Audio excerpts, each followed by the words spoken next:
Bismillahirrahmanirrahim. Assalamualaikum warahmatullahi wabarakatuh. Alhamdulillahirabbil alamin wa bihi nasta'in wa ala umurid dunya waddin. Wassalatu wassalamu ala asyrafil anbiya'i wal mursalin wa ala alihi wa sahbihi ajma'in. Allahumma aghnina bil ilmi wa zayyinna bil hilmi wa akrimna bit taqwa wa jamilna bil afiyati ya arhamar rahimin. Allahumma faqihna fid din wa 'allimna at-ta'wil. Amin ya rabbal alamin. Teman-teman yang insyaallah dirahmati Allah, pada video sebelumnya kita telah menyimak pemaparan tentang teladan kisah Nabi Ayub alaihissalam dalam menghadapi cobaan sakitnya. Kemudian pada video kali ini saya akan membawakan tema mengoyak kesabaran awal dari penderitaan. Teman-teman, setelah kita menyimak cerita Nabi Ayub alaihissalam yang derita tak berkesudahan berupa penyakit kulit selama belasan tahun, semua istri dan anaknya meninggal, serta harta dan perkebunannya yang juga habis dan binasa, namun seperti yang kita ketahui, tidak sedikit pun rasa sabar sirna di hati Nabi Ayub alaihissalam. Dari kesabaran yang tidak ada batasnya itulah membuat kita mengerti bahwa sabar bak luasnya samudra dan semesta, tidak berujung dan tidak berbatas. Sabar adalah anugerah sekaligus kekuatan bagi manusia dalam menghadapi segala macam bentuk cobaan. Jika kita menilik sabar dari bahasa asalnya, yakni bahasa Arab, maka kita akan menemukan bahwa sabar memiliki dua macam arti. Yang pertama yaitu kata as-sobru, yang berarti al-habsu atau menahan diri. Kedua, kata as-sobir, yaitu obat yang sangat pahit dan tidak disukai orang. Dengan demikian, kata sabar berarti menahan diri dari sifat yang keras atau emosi berlebih, tahan akan derita, merasakan kepahitan hidup tanpa keluhan yang berlebihan. Hal tersebut tidak jauh berbeda dengan arti sabar dalam dunia psikologi, yang menggambarkan sabar sebagai pengendalian diri, kegigihan, merasakan pahitnya hidup tanpa keluh kesah, teguh dalam menghadapi kesulitan, tidak putus asa dalam mencapai tujuan, dan menerima kenyataan. Hal ini sejalan dengan firman Allah Subhanahu wa taala dalam surat Al-Baqarah ayat 153 yang menganjurkan kepada kita untuk menjadikan sabar sebagai salah satu perantara penolong selain sholat. A'udzubillahi minasyaitonir rajim. Ya ayyuhalladzina amanu ista'inu bis-sabri was-shalah innallaha ma'as-sabirin.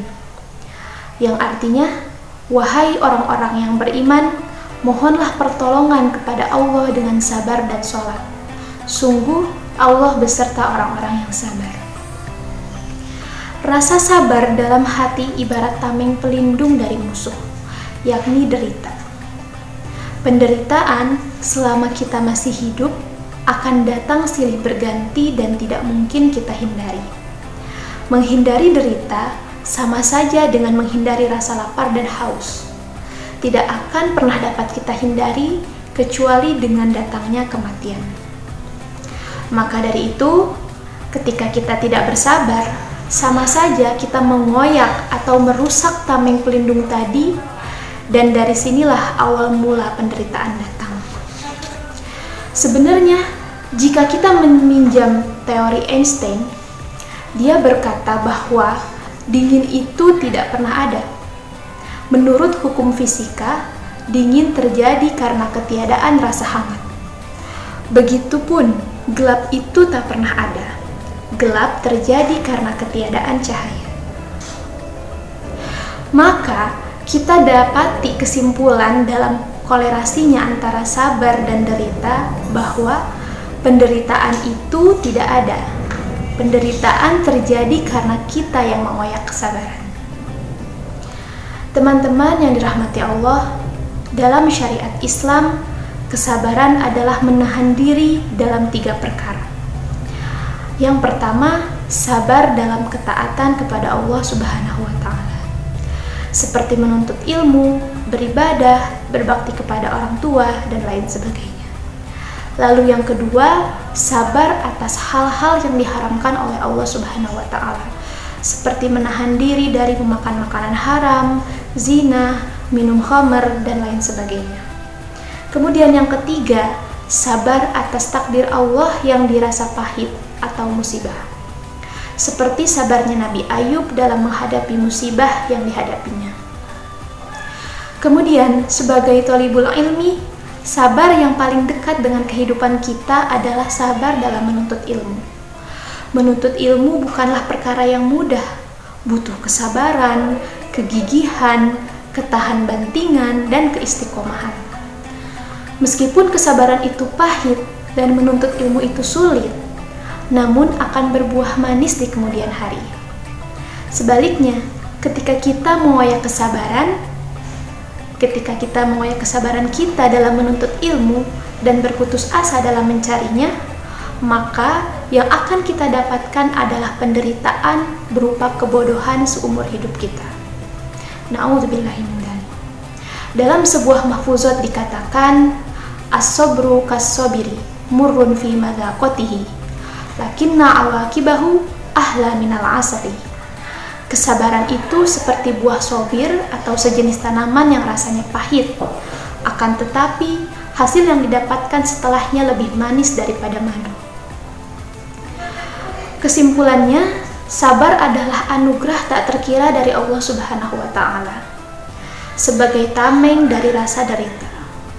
Dengan sabar, manusia dapat mengendalikan diri, gigih, tak mudah berputus asa, dan dapat tetap tersenyum ketika merasakan pahitnya hidup, tanpa keluh kesah yang berlebihan.